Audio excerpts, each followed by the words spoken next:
Bienvenida, bienvenido. Yo soy Lomianor y vivo en Finlandia. En este nuevo vídeo te voy a contar cómo se inicia la historia de los Anillos de Poder según se cuenta en el Silmarillion. Relájate y disfruta.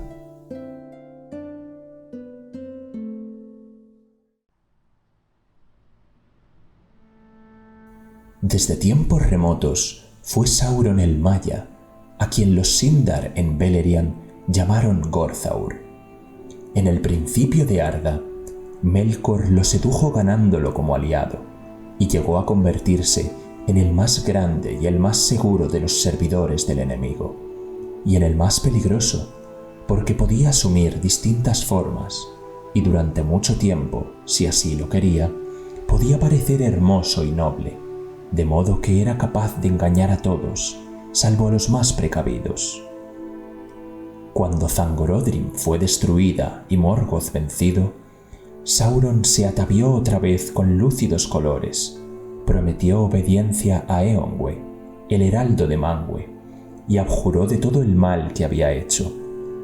Y dicen algunos que en un principio no lo hizo con falsedad, y que en verdad estaba arrepentido, aunque solo por miedo, perturbado por la caída de Morgoth y la gran cólera de los señores del occidente.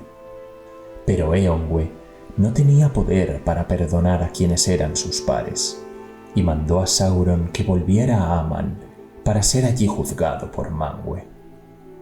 Entonces Sauron se avergonzó y no quería regresar humillado y aceptar quizá de los Valar una sentencia de larga servidumbre como prueba de buena fe, porque había tenido mucho poder bajo Morgoth.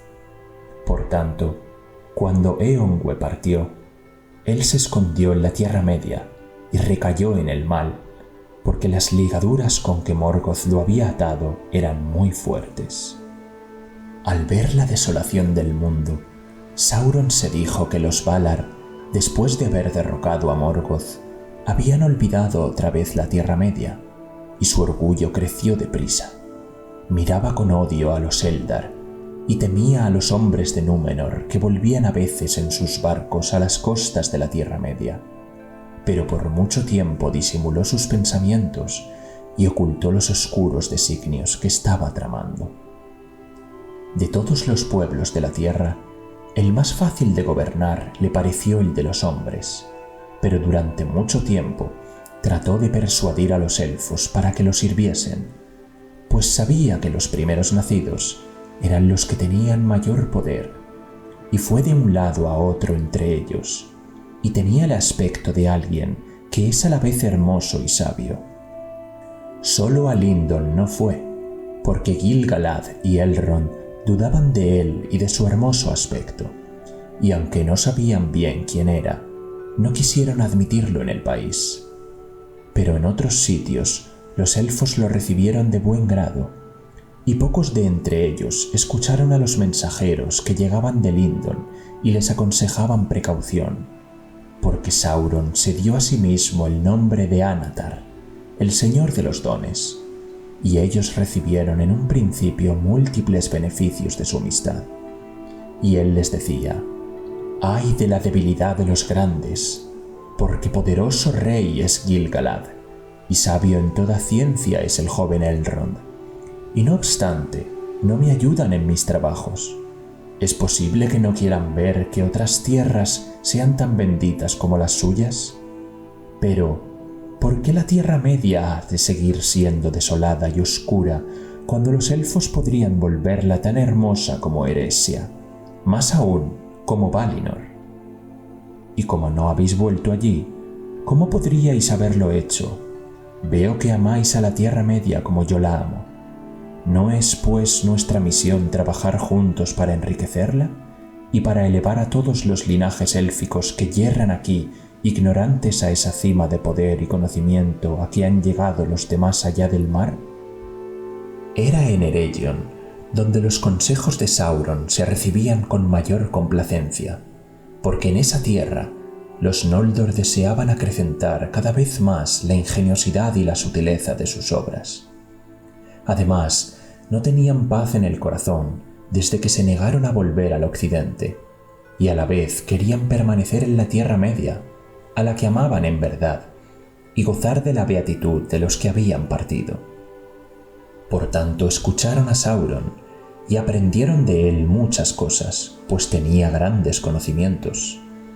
En aquellos días, los herreros de Ost-in-Edil superaron todo cuanto habían hecho antes, y al cabo de un tiempo hicieron los anillos del poder. Pero Sauron guiaba estos trabajos y estaba enterado de todo cuanto hacían, porque lo que deseaba era someter a los elfos y tenerlos bajo vigilancia.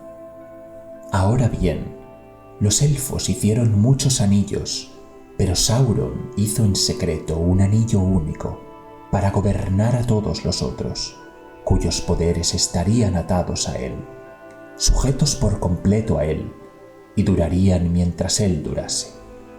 Y gran parte de la fuerza y la voluntad de Sauron pasó a ese anillo único, porque el poder de los anillos élficos era muy grande, y el del que habría de gobernarlos tendría por fuerza que ser aún más poderoso.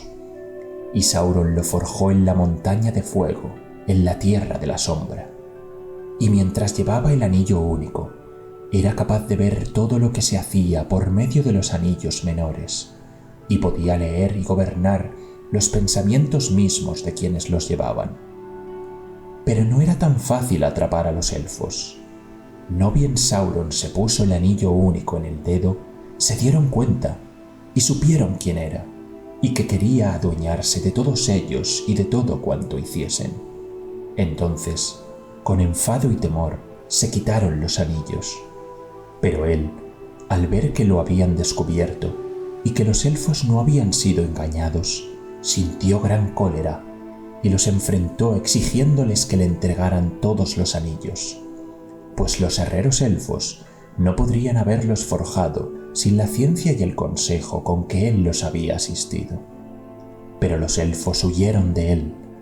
Así salvaron 3 de los anillos y se los llevaron y los ocultaron.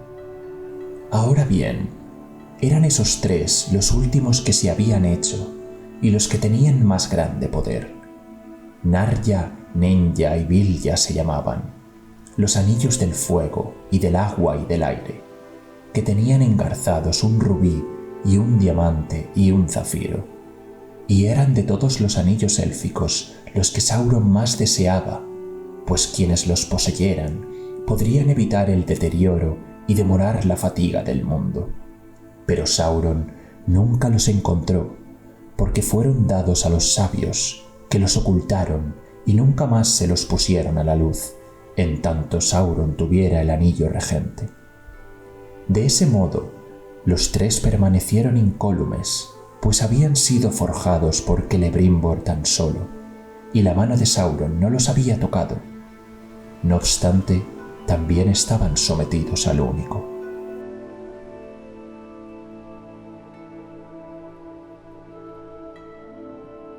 Esta no es la historia completa de los Anillos de Poder, sino solo el comienzo. Para saber cómo continúa, solo tienes que suscribirte. Hasta la próxima, pequeño hobbit.